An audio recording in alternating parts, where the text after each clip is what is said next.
नमस्ते सभी अभ्यर्थियों को। आज मैं आपसे एक बहुत ही महत्वपूर्ण विषय के बारे में चर्चा करूंगा, जो हम अपनी रोजाना या दैनिक जिंदगी में हम देखते हैं, हम देख भी चुके हैं, हो सकता है आप देख भी रहे हो, और वो है तनाव, स्ट्रेस। इस तैयारी में जब आप आते हैं तो आप ये सोच के आते हैं कि भाई हम भी अफसर बनेंगे।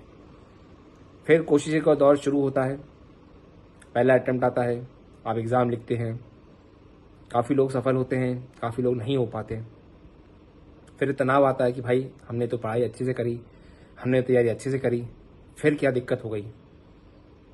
फिर आता है दूसरा दौर, दूसरा अटेम्प्ट, तीसरा अटेम्प्ट। फिर इस तरह आप करते हैं, आपको तनाव बढ़ता जाता है।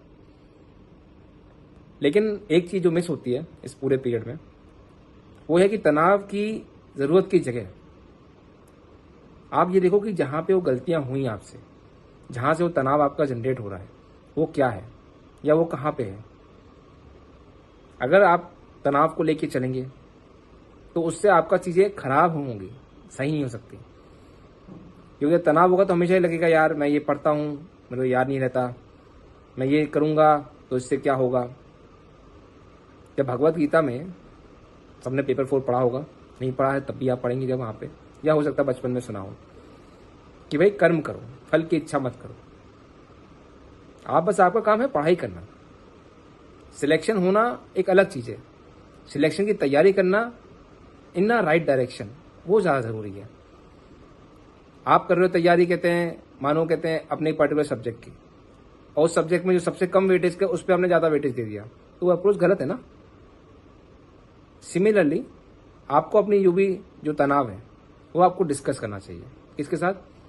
जिसके संग आपको लगता है कि उसको मैं बताऊंगा या बताऊंगी तो वो समझेगा। जैसे इस जर्नी में आपने देखा होगा कि आपके माँ बाप या आपके सगे संबंधी वो ये चीज़ को नहीं समझते अनटिल अनलेस उन्होंने वो एग्ज़ाम दिया हो।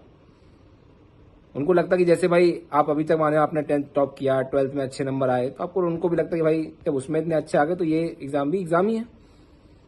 लेकिन जो डिफरेंस है वो बहुत बड़ा है।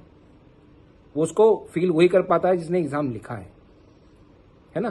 तो अपने तनाव के लिए अपने दोस्तों से बात करो, अपने कोलीग से बात करो। अगर पेरेंट्स लगता है कि हाँ भाई पेरेंट मोटिवेटिंग है, पेरेंट्स आपको कहते हैं अच्छी गाइडेंस दे सकते हैं, उनसे बात करो आप। क्योंकि तनाव देने के लिए पूरी दुनिया बैठी हुई है, लेकिन सही गाइडेंस, सही अप्रोच के लिए बहुत कम लोग हैं।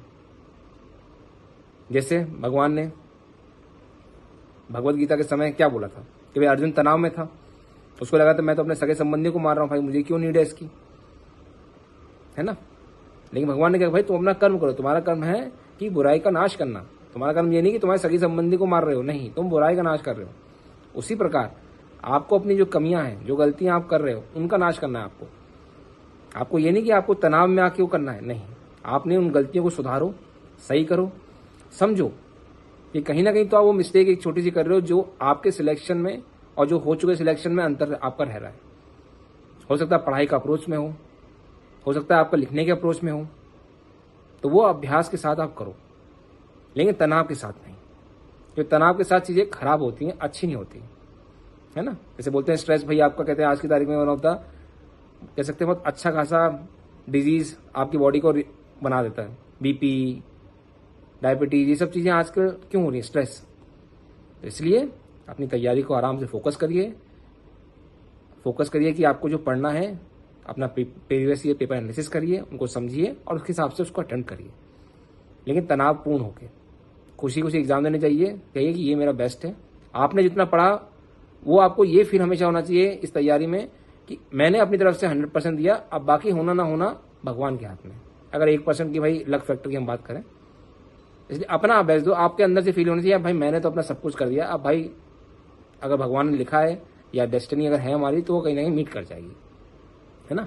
इसलिए आराम से पढ़िए बिना स्ट्रेस के, और आपको अपने आप ये जादू दिखेगा, आप एग्जाम निकाल लोगे। बाकी और कोई समस्या के लिए ये एकेडमी टीम आपके साथ है। आइए जुड़िए हमारे साथ, ये academy IAS and PCS। Thank you.